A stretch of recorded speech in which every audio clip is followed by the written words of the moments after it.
Okay. Cool. I'm good Um, to go. yeah, I'm just gonna get started. I have 7:30, right? Yeah. Okay. Three things in this speech. First, a characterization of what the focus on coming out looks like. Second, an argument on why the media portrays this in a misleading and misinformed way. Second, and then the second argument on why, even for the most progressive societies, the normalized expectation of coming out is bad. First, on the characterization. Generally, what this looks like is that most LGBT characters now in TV shows, movies, novels, etc., tend to have their stories centered around the idea of coming out. This is often painted as the ultimate goal. Then once you achieve this, you will be happy. Then when it goes well, you feel happier than anything in the world, and that this is something that is basically like you need to build up courage for and spend like most of your young youth years working towards. For example, this can look like Fabiola in Never Have I Ever, where most of her story was about coming out to her parents, Alex and Henry in Red, White, and Royal Blue, etc. Even if coming out is not central to the plot, note that it always occurs, which is to say, even if it is not the sole reason as to why this character had struggled, etc., it is something that almost always happens for every LGBT character. That is also what this focus looks like. We're going to explain why it's bad. Often, what do we think the comparative would look like on our side? We think we can obviously have a balance of different stories that these LGBT characters go through. There may be some cases where they come out anyway, that's fine, but we think it's far less likely to be prominent in every single show. So for example, shows like Prom focus much more on like the LGBT culture and the camaraderie that is built up among individuals. It focuses on different kinds of struggles that these individuals might go through, i.e. discrimination that they face in society and how they're able to, for example, use ballroom culture to support each other and create their livelihoods. Note, obviously, on either side, gay characters are probably still likely to exist, even if the media doesn't focus on coming out. The reason as to why the media wants to portray these gay characters is not just because coming out is a nice story, but because often they've realized that this is a way to gain more and more traction and to differentiate themselves from other kinds of media. That when newer and more modern media is creating and portraying gay characters, this is very different to the traditional old movies and old stereotypes that we have.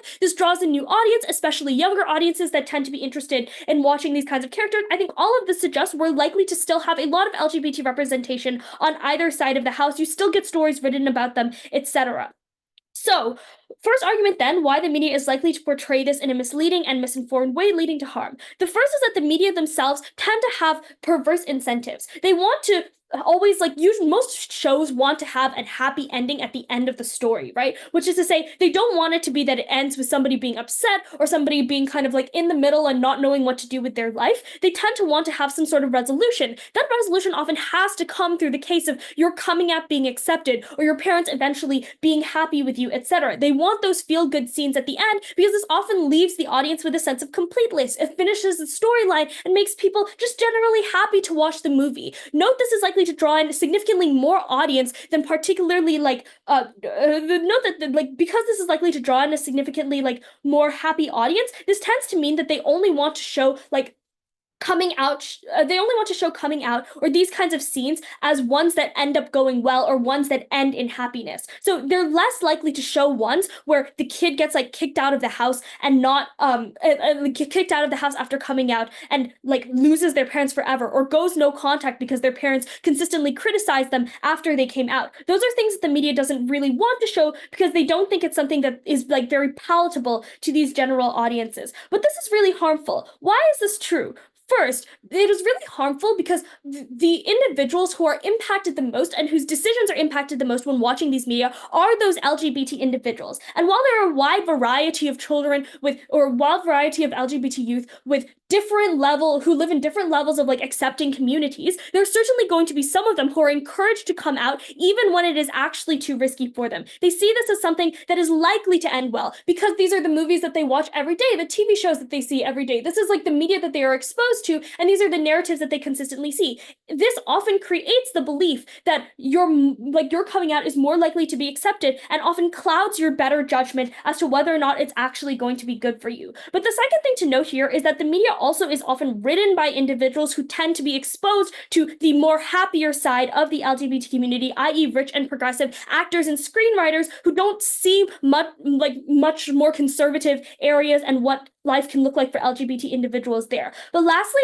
note that even if there may be a diverse set of media and different kinds of shows and movies that come out, the issue is that because of profit incentives, you want to focus on the ones that succeed the most. So the fact that Heartstopper is really cute and sweet and people are happy means that a lot of other shows want to follow that because that gains so much success. So even if there may be other ones that experiment with different genres, the issue is that because the media focuses so much on this good coming out, that tends to be the main narrative that is pushed. The third thing to note here is that there's also structural limitations in how the media can portray coming out. The first, you have time span issues. The coming out isn't just a one-time thing, but there can be long-term things that you need to work out with, like whether or not your parents are okay with you not having kids or things like that, which you often cannot portray in a single 1 to 2 hour movie. Second is that you also have different ways of coming out, and those are not things that can be portrayed through these movies, which is in one movie, this way of coming out might be right for that kid, but it's not right for another kid who's sitting in the audience, or the way of reacting to your kid coming out might be right for a certain parent or a certain person with this personality, but it's not for another one. What are the impacts of these? Three impacts. First, that it romanticizes coming out, which is to say people are likely to take risks which are bad for them. And we will obviously admit the most kids in the most conservative societies are not going to come out on either side of the house. We were talking about many of them in the middle who may be in a semi-conservative society who are unsure about how their parents feel about it, and that is where this can often tip the balance and actually lead to them having more harm. But just note, the vast majority of individuals who do come out are younger youth who tend to be more susceptible and more impressionable, ones who are less likely to actually think clearly about what the impact of this could be. The second thing to note is that this often leads to internalized inferiority for individuals who cannot come out. They feel incomplete when it's portrayed that every person who is like them feels the utmost happiness when they do come out, and when they think they can never achieve that utmost happiness, they often feel significantly bad about their own lives, feel bad about themselves. The third thing is just that other individuals are also likely to pressure you into coming out when they think that this is what is best for you, even if that's not the best thing. The second argument I want to bring as to why even the most progressive societies, this normalized expectation of coming out is bad.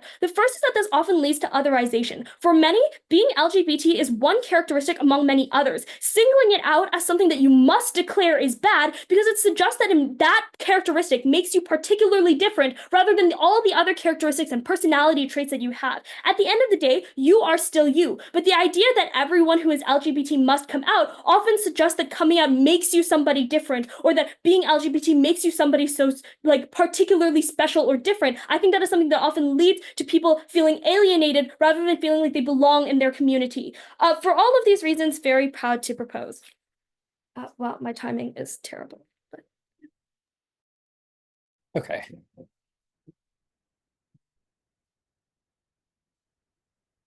Off case, then on case. I'll start with some framing for why these depictions will be done well. Our claim is that these depictions will be sensitive and nuanced about the experience of coming out. This can include things like cautionary notes that it can be unsafe to come out, experiences of joy, and instructive scenes about how people like parents or allies should respond when a third party comes out to them. There are 3 reasons that these depictions will trend in a nuanced direction. The first thing to point out is that there's a substantial amount of call-out culture in the media. So for example, the ability for people to write op-eds, to go onto Twitter, and to criticize the ways in which these movies and TV shows are depicting the experience of coming out. The reason that this call-out trends in a nuanced direction is the following. Conservative viewers are not streaming these shows in full anyway. They are looking away from the media. So they have less leverage over these media houses, whereas progressive viewers are the most likely to consume this niche kind of media. So when queer magazines write about how Love, Simon or Heartstopper are too optimistic, other media houses take cues of critiques of these shows to capture that base of viewers.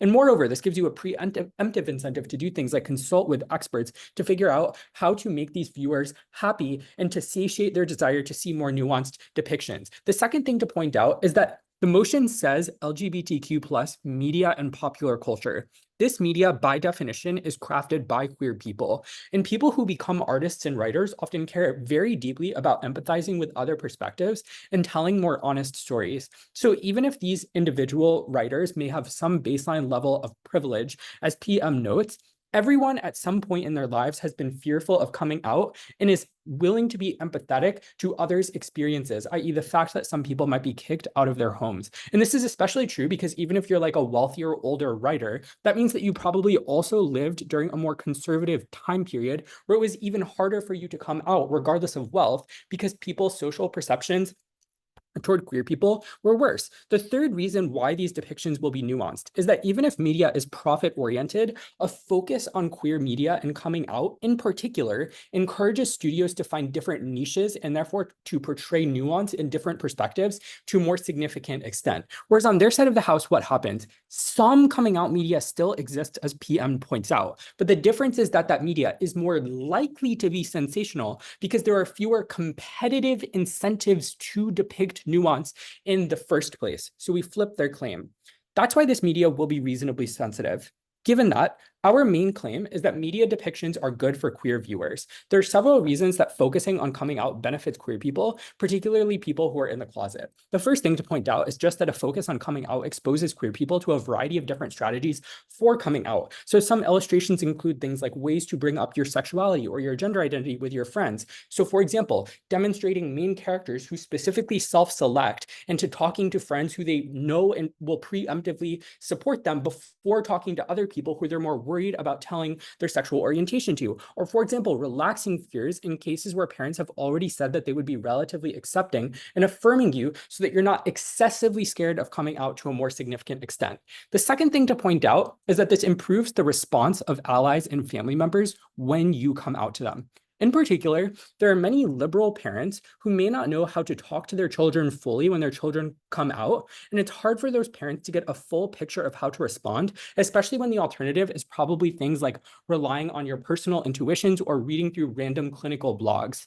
This gives them tools and examples for what they should say when their children come out to them. So it's saying things like, I still love you, and affirming their identity, but also not prying for further info and acting entitled to further information about their child's sexuality, or constantly asking them whether they'd still consider marrying the opposite sex. And crucially, this also changes the minds of moderates and makes moderates more accepting toward queer people in general, because it focuses on the different experiences that people have coming out and how difficult and gnawing it is. It points to the common humanity that you have with other individuals. And this is particularly true because when moderates are consuming this media, it's not one piece of media, it's multiple pieces of media over time, which over the course of 10 to 20 years, as they gradually watch this media increasingly, nudge them toward being more accepting. But thirdly, if nothing else, this just validates people who are in the closet to a more significant extent, given that I already proved that these depictions will trend in a relatively nuanced perspective. And it's cathartic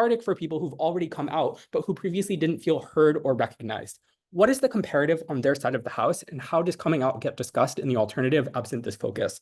One, people may engage with coming out on social media, but the issue with this is that social media depictions are often unrepresentative and often manifest as someone posting with a rainbow saying that they come out, which often glosses over negative experiences, since individuals want to present themselves as socially likable, particularly when it's their own personal experiences on social media, don't want to give monologues about how their family didn't accept them. Secondly, it could look like straight friends or family members guessing about your sexuality or prodding you and encouraging you to come out in a relatively insensitive way, especially because people often make theories about other sexuality. Thirdly, it's straight media discussing the coming out experience because, as I point out, the burden of the motion is specifically LGBTQ plus people. What this means is that it isn't explicitly queer people who are writing this media, meaning that the form of media that people are consuming on their side of the house is more likely to be relatively insensitive or reductionist. The fourth thing to point out is that alternative media, which often discusses queerness, particularly in conservative societies, often gets relatively less engagement and is relatively more political because the focus is on ensuring baseline minimum rights for queer people in the first place. This looks like publications like Pink News, which are often extremely controversial and political in many developing countries. The alternative on our side of the house is that we get more preemptive engagement because the type of media that we get feels more personable and there's more of a foot in the door effect. It isn't politicized to the same extent. So the implication of all of this material is that some pressure to come out will exist on both sides, but that pressure is more pernicious on their side of the house when you don't have the countervailing effect of our media, which exposes people to nuance. The weighing here is the following.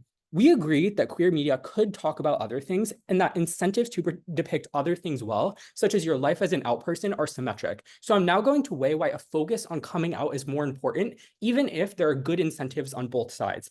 One, people who are closeted are often in the most need of help and assistance because they are not connected to the queer community to the same extent. They feel isolated, whereas people who are already out obviously still have difficulties, but they have relatively more of an easier time navigating different queer resources. Secondly, your experience coming out is formative. It often happens while you are young. And therefore, if you have a relatively bad experience that can do things like create trust issues later down the line and affect further experiences that you have within the queer community, whereas on our side of the house, when you preemptively develop better support networks and have a better experience, that means that you are more likely to trust other individuals in the future. So therefore, a focus on coming out is logically prior to any other arguments. On case, although I think most of my material clashes quite nicely and answers a lot of the framing that PM does. Their main argument is that the media will portray this in misinformed ways. Their primary mechanism for this is that the media has perverse incentives to have a happy ending. One, this is untrue. Many media stories emphasize sadness as a call to action, particularly in the context of wanting to cater to different niches. Secondly, a sense of completeness can often feel trite and rote. Thirdly, even if this is true, progressive people who care most about this nuance are the loudest when they're critiquing this particular form of media. That answers their first two mechanisms. Their third mechanism is that the media cannot portray all of the nuances of coming out. One, their characterization contradicts this to a more significant extent because they say that you focus on it very significantly. Secondly, there are easy ways to do this. Depict things like time jumps, right? Like depict subtle conversations that individuals have with one another that nudge viewers to think more about particular issues. Thirdly, it's multiple forms of media, not a single form of media. That means all of their downstream impacts of making people feel bad or pressuring people don't function in the round. Their final argument is that normalization is bad because you shouldn't sort of totalize the experience of coming out. But we flip this argument because when we increase engagement, we expose people to a larger set of perspectives for what being queer is like. Okay, cool. Oh yes, I can stop the recording now. I forgot I was the one recording.